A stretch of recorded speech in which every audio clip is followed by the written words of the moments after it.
a teacher who's been in China for 5 years plus can earn something close to 40 to about 60,000 rand. An inspiring South African educator making her mark in China. Get ready to learn about her story. If I wanted to own property, I'd have to marry a Chinese man. I can't as a foreigner on my own get citizenship, buy property. Like, I would have to be aligned or associated with the Chinese man. When you compare me to a teacher in South Africa, I don't have pension fund. I don't have retirement funds. So all of that is on me to prepare. China just gives me my money taxed, and then that's it. China prepares kids to be 21st century citizens, meaning they can move to anywhere in the world and still thrive with what they've learned in the classroom, skills, work ethic, in and outside the classroom, facilities, technology, extracurricular activities. Like, the exposure is wild. And so I think South Africa, I would have loved to get more exposure to different things, and in our curriculum have exposure to different knowledge, different ways of thinking, different approaches. I don't know how to do this, man, because You've done this so many times. No, because you're different. You have different energy. Aww. So that's why, man. Like, in a good way. Yeah. I mean, like, I always see your Insta. You always travel a lot. So I'm like, your Insta is so bright, man. Oh, thank At the you. beach, I'm an island girl through and through. Put me close to water, sand, mountains. Perfect vacation for me. Okay, cool. Yeah. For people that don't know who you are, who are you? Who am I? I'm Sibahle Ngogwamkhize. I am from Pietermaritzburg. I was born and raised in Pietermaritzburg. I am a daughter. I'm a grandchild. I'm a sister. I'm a teacher. I'm a lover of life. I'm a child of God. I'm an expat. I'm living abroad. I'm a South African living abroad. And I'm just a girl. Just trying to make sense of life, living life every day, just feeling grateful and trying to make the most of every day, just to make sure that I'm doing what I'm meant to be doing on this earth. And I think that ultimately is who I am, trying to find my purpose in life while navigating all these relationships around me and being the person that I am to my sister and my family and my people in my life. So, yeah. Did you always want to be a teacher? No. I knew it. No. And it's funny because I come from a family of teachers. My dad was a teacher. Both my maternal and paternal grandparents were teachers. My mom was a clerk in the education department. So everyone was in the education field. But when I started studying, I was doing sports science and I was very athletic. I loved basketball and netball and I wanted to be a physio and work on like a sports team or sports management.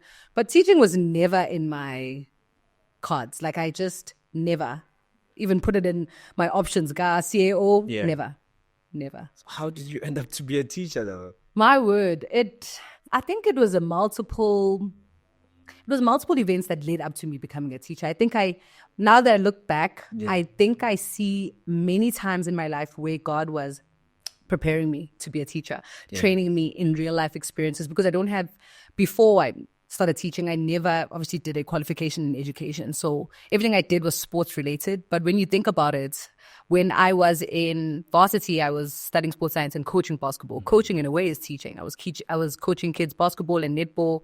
I was coaching in areas around Durban, trying to give back, as where I was working was what we were doing in an NGO, working with young people, getting people off the streets to make sure that they're doing something positive with their time. Yeah. So I'd been coaching and the plan was, this is just a side hustle, and so that was happening. And then eventually when I graduated, I started working full-time for this nonprofit and I started doing marketing. And once again, the marketing is you're speaking in front of people, you're teaching people about what we're doing, and you are kind of, in a way, walking people through the process of how we're changing people's lives. So it was just God preparing me bit by bit. And then eventually I was figuring out my life at the time. I think I was like 25 or 24.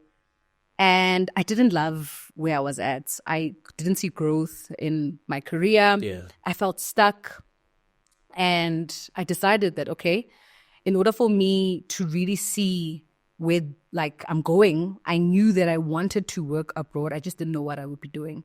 And I just went online and I searched jobs abroad. And the first thing, I'm telling you. Were you tired of South Africa?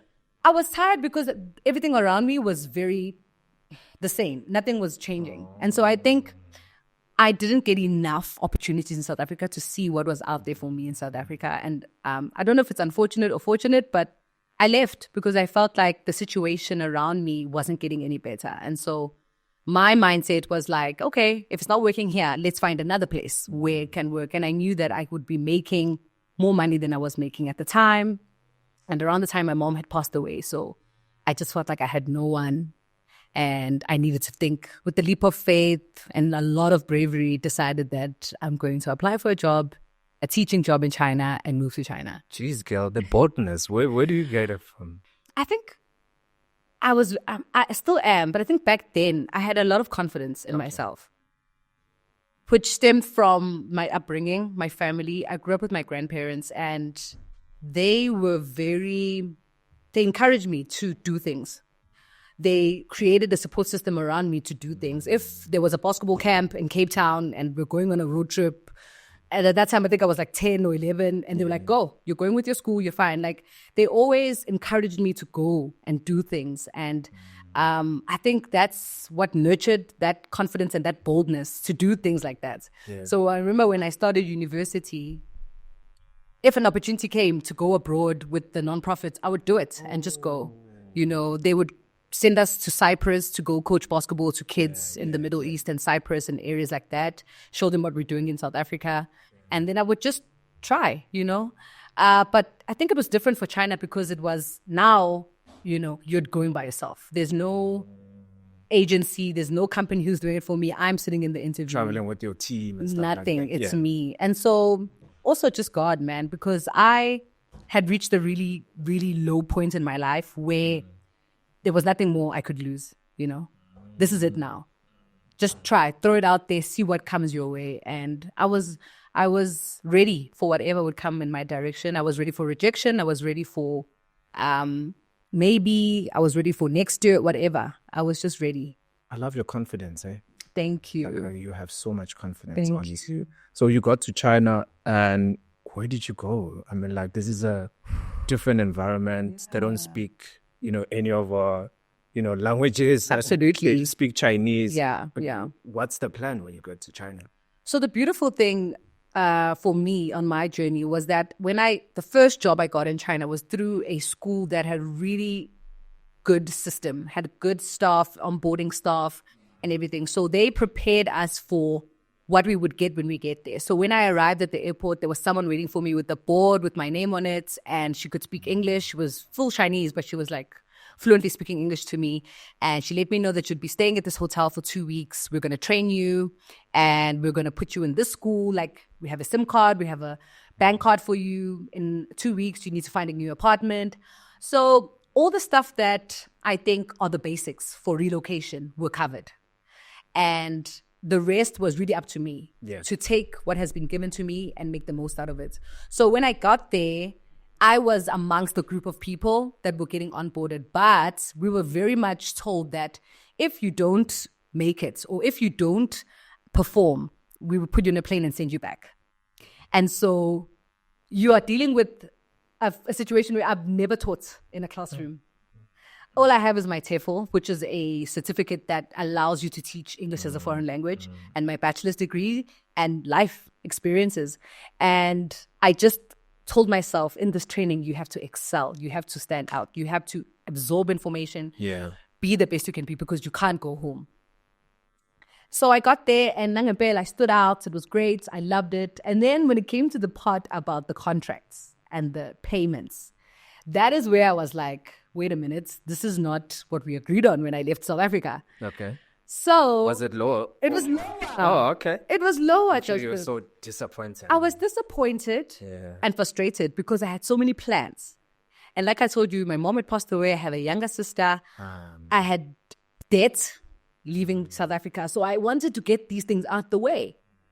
And then when I started going out and meeting other South Africans, and we're talking, how much are you earning? How much? And everyone's earning like double what I'm earning. What? And we have the same workload. No ways. So that's when I was like, okay, no, this is not what you're called for here. You didn't travel all this way to get robbed by a machine. So I made the decision to quit. Oh, my word. I quit the job, and actually I was up for the probation time there, and they were like, okay, we love you. We're going to keep you on board 1 month. 1 month. So 1 month, quick. It was quick. Yep. They give you 1 month to find your feet and teach and be great. So after 1 month, I was like, so I was advised by my South Africans that are there as well. They were like, don't tell them that you don't like it here. Just say you're not resigning. Something's wrong at home. I'm going back home. So that's what I did. And they were like, no, we will take your time, go home. We'll pay for your flight. Tell us when you come back. We want you back. And I was like, no, I really just want to take time. I don't want to come back to China. And just spun a story. And they were still like, no. So that was tricky because they need to give you paperwork to release you from the previous job. And the paperwork is paperwork that you do this side here in South Africa. So if I leave without this paperwork, I need to start again, come back to South Africa and do all that paperwork, then get a job and come back. But if they give me the paperwork, I could apply for a job same time in China and start working immediately. Okay. So it was a tough road to be at, or rather a decision to make. Am I going to stay and be unhappy? Yeah. Or face everyone at home after I've told everyone I'm leaving, I'm going to China, and be like, guys, I'm back. I failed. I'm starting again. And I chose to come back. I just knew that the school that I wanted to go to would give me better and they'd see my worth, So I just quit. After a month, I asked for funds from people that I knew, borrowed money, and I promised them that I'd pay them back. Oh, my sure did. When I come back, I was like, guys, thank God I'd made friends that were just saw my character and believed me and said we would support you. Because at the time, the turnaround time for getting a job was faster than what it is now. So everyone had hope, and I had hope and faith. So I let my family know that I'm coming back, and this is the reason. When I came back, I got a part-time job here just to keep myself busy around the time. It was December time. So I was working at a Christmas festival. So I earned a little bit of money and I started the paperwork. Okay. So then by Feb the next year, I was flying back to China. Sure. Okay. Now you get to China. Again. Now you have to have a different conversation now. Now I have a redo. But luckily, when I left, I secured a job. So I was advised again by this group of South Africans that don't go without securing a job because they will help you with the process and make sure that you get everything you need for the process this side. So they knew the strategy of how you were going to be fine with that side. Yes. So they were just like, just make sure you get your police clearance, do this, go to this agent, they'll help you with this. Send this here. If you don't have money, let us know. Then you will take it out of your first salary. They were super supportive. So that's when I knew that this is where I need to be working because they were paying me what I wanted and they were ready to do whatever it takes to get me back. So, yeah. So you went back, you started your first teaching job. How was it? So I went back, and when I came back to China now, this is when I was in front of kids fully. And that type of teaching, mind you, I don't know any other, so I can't compare, but I know the teaching that I went through. It was so different, man. We make fun of it now, but we feel like we're clowns in the classroom because everything is over-exaggerated. Yeah. Because when you're teaching a second language, you need to also be very expressive. Kids don't know what eat is. You have to do eat with what you're saying. So when I say it's exaggerated, you have to be so animated. So like, baby shark is tiring because when you're in kindergarten, teaching kindergarteners, phonics and things like that, you need to be animated. Even when you're teaching older people, you need to show them what you're talking about, be very descriptive. So energetically, it was a lot. Dealing with parents was a lot.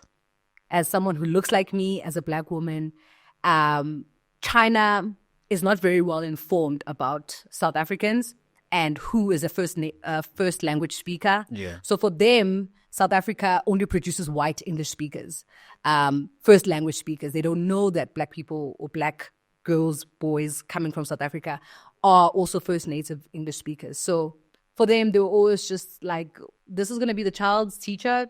Does she know English? How do you know where's her degree? So that was tough, having to prove yourself to not only the school, but the parents. Having to show them, this is my degree. This is my thing. This is why I'm here. So you have to show the parents the qualifications. Yes. Even though the school hires you and they are very much forthcoming with information to the parents. If parents want to see your degree, they have every right to do that because they are paying a lot of money for their kids. Yeah. That is so tricky, hey? It's tricky. It's difficult. It's very difficult. It takes a lot on your mental it takes a lot of strain on your mental health. A lot of people don't talk about, and that's what I try to do on my channel, to show people that, yes, my life is very good and I'm very blessed, but mentally it's very difficult to be alone in a foreign country, to have to deal with parents, to have to deal with schools and work politics. And mind you, I'm not the only person working there. There are people from all over the world. And unfortunately, like anywhere in life, people have assumptions and people have opinions about people from different parts of the world. And so that's what we have to deal with as South Africans as well. We aren't placed at the top. You have to prove yourself and you have to show them why we are so good at what you do. So at the beginning, it's tough. Yeah. It's tough. Yeah. I'm actually laughing because I'm like, I wonder how were you able to remember the names of the kids, like Yang Xingsha. Like that. You can. Okay. What I love though, what I appreciate, it's a common question. We have to learn Chinese names and English names sometimes because parents understand that. Sorry, just give me 5 names of your kids, your learners, 5 of them. Names. Okay, when I was in a kindergarten where there was like, not international, there was like Mang Yifei, Dan Dan, Yi Shen, Chen Chen, who else? Chen Chen. Shishi. Yeah, like all these names. I'm so sorry. I'm sure even when you tell them your name, they also laugh. Yeah. Oh, I go by Sba in South Africa, in China, because no one can say Sbahle. So I go by Miss Sba. Mind you, then they go ahead and call me Spa, like the massage spa. So now I have to correct them. Miss Sba, SBA, not SPA. Yeah. And so that's another thing that, I didn't want to have to reduce my name, but I realized that I'm spending too much time explaining than just getting the job done. So I went by Spa instead of giving myself an English name because that's what most expats default to, use their second names. And I don't have an English second name. So I was like, okay, we're going to go by Spa.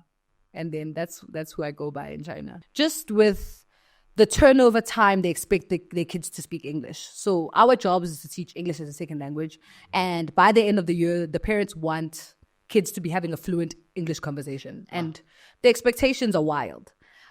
So that is a challenge in itself, but also just shows how uninformed they are or how unaware they are about how difficult it is to learn English because they aren't learning English. It's better when you have parents who are fluent English speakers. They understand that it takes time and they had to support the kids even outside the classroom. So that is difficult because parents sometimes go as far as taking the child out of the school within a year because they don't see the child improving in English. But they forget that it's not just what they're learning at school. There aren't enough opportunities for the kids outside the classroom to speak because China is very much in Chinese. Restaurants, day-to-day life, everything is in Chinese. They're not exposed to it outside of the classroom. The only time they speak English is in the classroom. So it's a lot for us to do and produce English-speaking kids in a year, 2 years, fluent English speakers. Yeah. I wanted to ask, how do you deal with slow learners? Because I know that all of us, we don't learn the same way. Like what you made an example that you have to show. Let's say maybe you're teaching them, the word eat. You have to actually take something and eat. Show them what do eat you know what I mean? Yeah. But how do you deal with slow learners? I think what I love about China and that I would love to see more of even in our country is understanding that you can't box kids into one way of learning. And what we do there is that we bring in multiple resources for learning. So we don't expect every child to produce the same work, So if the child learns better with images, and that's how we're going to expand their vocabulary, then we're going to make a Pictionary for them instead of a dictionary, because they understand and learn better with imagery and videos and music. And instead of expecting every child to learn with a dictionary and words, we create differentiation in the classroom. We don't give them the same worksheet. We break it down. We scaffold it for them. And I think sometimes that's what we lack in our classrooms, especially here in South Africa. We give the child the same book, same textbook, and expect them to kind of absorb that information the same way, but it's not. And so for us, we constantly have to find different ways to differentiate, and it's welcomed in this kind of settings that I'm teaching in, where we're leveling things, but we understand that they're all going to the same goal, but there's more steps for the child next to the other kind of thing. So just that differentiation is super important. I wanted to talk about money. Have you ever compared what you do in China compared to a teacher in South Africa? Is there a difference in terms of how much you guys earn? We definitely earn more. I'm not aware of what teachers in South Africa are doing because I've never taught in South Africa. But I know from talking to teachers in South Africa that we earn more, sometimes double. As entry-level teachers in South Africa earn less than an entry-level teacher in China. So almost double. So we earn more than them. I do think our workload is a lot, and we have to deal with a lot of external things. But I don't want to dilute the fact that teachers in South Africa work really hard. And they deal with bigger classrooms. Infrastructure is not supporting them either. Maybe, facilities could be better. Technology could be more incorporated. In my kind of school, we have all those things and more to make sure that they set us up for success. Just a lot of resources are thrown at teachers because we are very much put up there close to doctors, lawyers, and things like that. They value teachers in China. More foreign teachers than Chinese teachers, but I've seen that, we are very much valued. And I would love to see that even for teachers all over the world, not just in China. Sorry, just for context, not specifically how much you earn, but are you able to estimate in rands how much somebody like you in China would earn? Like a teacher who's been in China for 5 years plus can earn something close to 40 to about 60,000 rands. Okay. So let's say 6,000 rands. We're rounding it off. It must be nice though to be in China and learning about the culture, teaching kids. You are a traveler yourself, so that's what I see why you travel.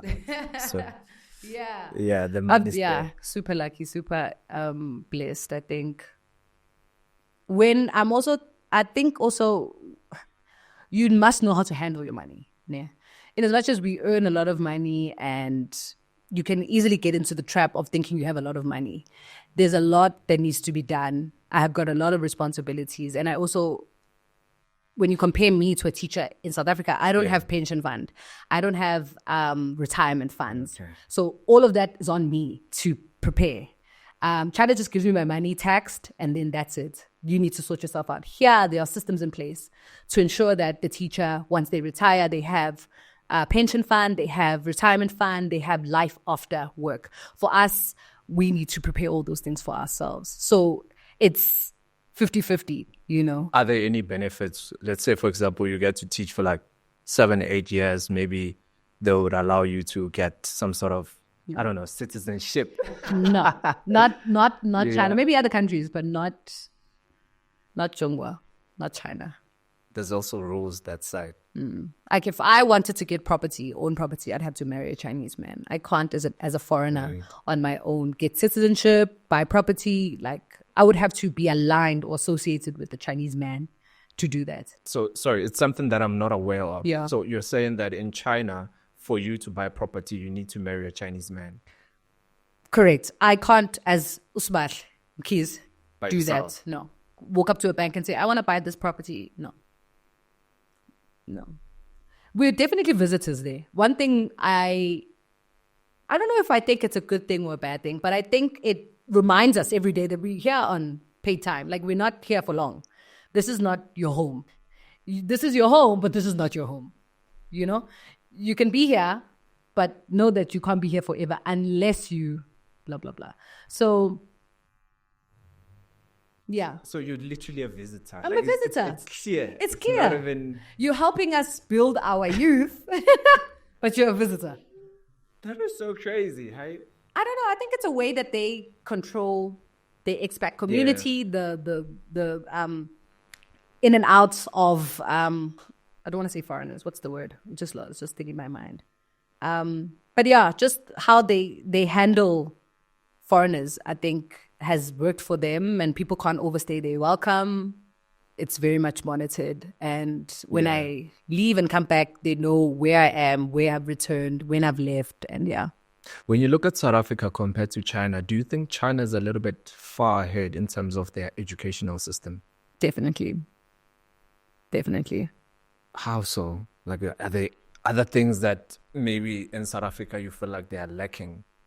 Once again, I'm not well informed about the education system curricula in South Africa. But when I think about my time when I was growing up and what I've seen my sister doing in school, China prepares kids to be 21st century citizens, meaning they can move to anywhere in the world and still thrive with what they've learned in the classroom, skills, work ethic, in and outside the classroom,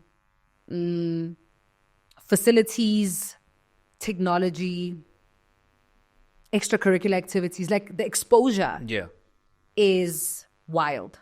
And so I think South Africa, I would have loved to get more exposure to different things, and in our curriculum have exposure to different knowledge, different ways of thinking, different approaches.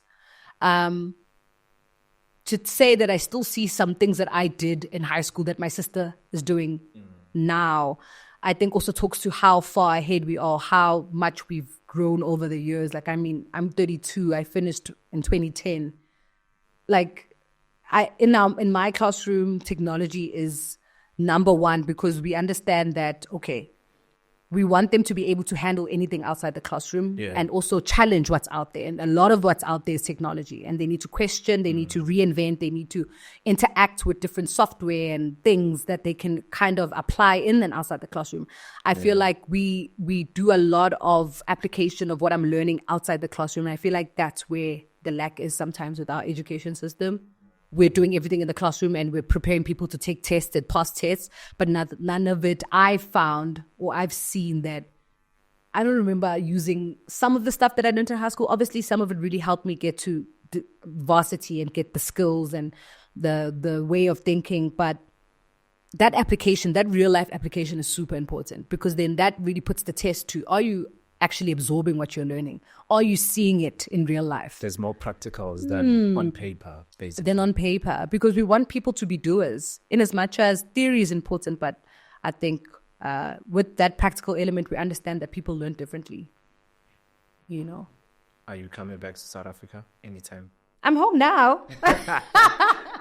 I'm home now. But I do want to come back. I was thinking about this the other day, that what do I want to do when I come home? And I decided that I'm not going to be hired by someone. I'm not going to be looking for a job. I'm going to be creating jobs. And so that is what I'm going to do when I come back. I might build a school. I might create different resources for young people to use in school. I might do more of the school activities that bring kids to that center where they can learn other skills. I don't know. I'm feeling drawn to that. I just don't know what it looks like, but I definitely want to be able to do my own thing when I come back. Yeah. Please build a school, even if you build a Chinese school. Sure. I think that would work, don't you think? I agree. Even if it's just like a after school program that has programs that are not what we're learning at school. It can be things that we do with our hands, creating things, just stuff that doesn't align with getting grades and having to do a test well and get a score. And that means you've progressed in life. No, learning a skill and being able to apply that skill, make a business out of that skill. That is still very important, you know? Yeah. You travel a lot, man. Because you know me on Instagram. That's why. We follow each other. Like, you travel a lot. I see you most of the time. I'm like, this woman travels so much. Like, is this woman even a teacher? Sana, I am. I do. I teach a lot. I teach Monday to Friday, 7:40 to 4:30. Travel. That's my question. We have holidays, just like South Africa. Public holidays, I'm sure you guys have holidays. like, I don't know, 7 holidays.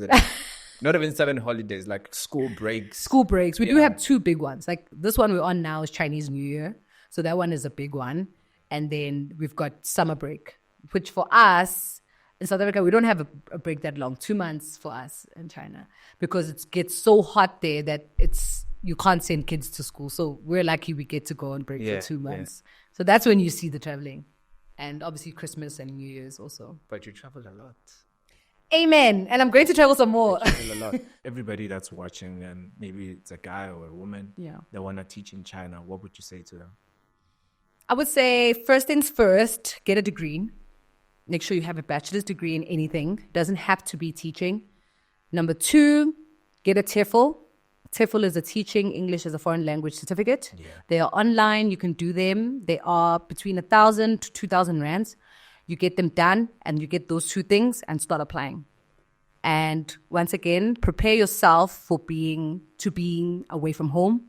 Prepare yourself to be away from family. Start telling yourself that, okay, I'm taking this risk and I'm going to be brave and I'm going to do it.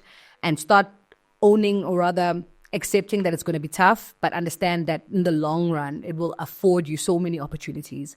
And at the other side, or on the other side, you'll find that you're braver than you think. Mm-hmm. You'll find that you're stronger than you think, and you're confident than you know, and you're bolder than you've ever known. And I don't know, there's so much growth beyond that fear. So take the plunge. If anything, also check out my channel. I try to share my perspective as a Black woman living abroad, because when I started, I didn't have a lot of representation. Yeah. And so that is what I try to do, to make sure that people can see that you can have a normal life. You could wake up, go to the grocery store, buy your groceries, get a taxi back home, cook, like everything is there. You just find your little nooks and you make it work. Yeah. Sparkler, thank you so much for joining me. Thank you. Your story is incredible. You're actually the first person that I know who's actually teaching in China. So hopefully one day, I hope we know more soon. Yeah, I hope that I get enough money to come to China. Hopefully soon. I hope you can come shoot a podcast in China. In your classroom. Ooh. I'd have to write a big request to my principal, but yeah. We're advertising. There's a big South African community, justice in China. Yeah. And more South Africans are coming out. We've been getting a lot of international acts. So if we can get things like these that are, I feel, very important, we'd love it. People would buy tickets to see you. So, I think so. I believe it. We can collaborate. You can come. Thank you so much. Thank you so much. Thank you for having me. Traveling all the way from China to South Africa to shoot a podcast. You've got a flight at 4 p.m. now. I appreciate that. But I appreciate you reaching out, and I just had to make the time. So thank you so much. Thank you so much.